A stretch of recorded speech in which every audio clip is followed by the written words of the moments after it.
A 300-story ice barrier may have blocked ancient humans from reaching America. That in a report at Study Finds. Be sure to like and subscribe below. The findings here may rewrite the history books and reveal how the first Americans actually reached the continent, and it has to do with the giant ice sheets that once covered northwest North America. Yes, researchers believe this icy barrier was up to 300 stories tall. That's taller than any building on the planet today. The international team, led by a geologist and archaeologist, Jorie Clark, from Oregon State University, found evidence that this massive wall blocked off the ancient land bridge which once connected Asia and North America near Alaska.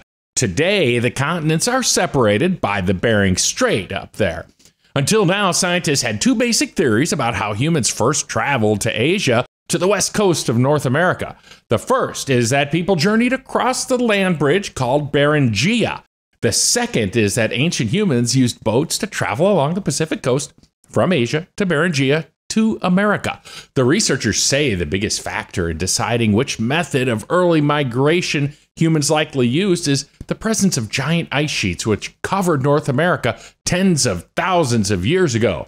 Previous studies have suggested that there was an ice-free corridor on the landmass that allowed people to walk to North America. But not so fast, my migrating friends. Other recent studies have discovered ancient footprints and even stone tools in North America which date back between 20 and 30,000 years. New estimates show that the ice-free corridor, that's IFC for those of us in the biz, did not open up until about only 15,000 years ago, meaning these early humans would have had to have another route to reach present-day United States.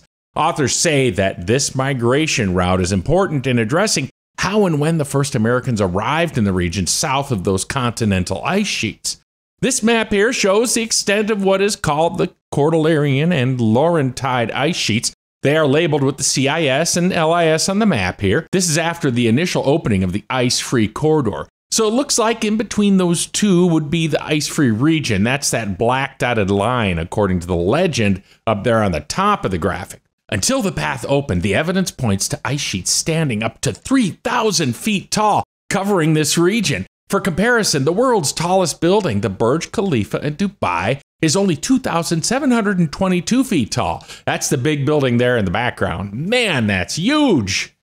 The study authors examined 64 geological samples coming from 6 locations along a 745-mile stretch where scientists believe the IFC existed. Their findings reveal that the corridor didn't fully open until around 13,800 years ago.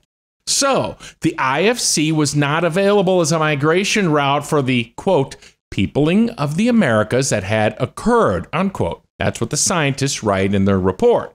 Also, the study finds that ice along the coast of the massive Cordilleran ice sheet, which blocked off the present-day U.S., did melt enough during this time to allow people to travel down the Pacific coast. But since the coastline would have been glaciated, the first people to travel that path would have faced considerable difficulties. So research suggests it's also possible the early Americans came by boat since the IFC was not available as a migration route for the peopling of the Americas that had occurred before. Okay, I live in Texas now. I was born in Chicago. I had enough trouble walking to school in the snow, and that was where we had civilization.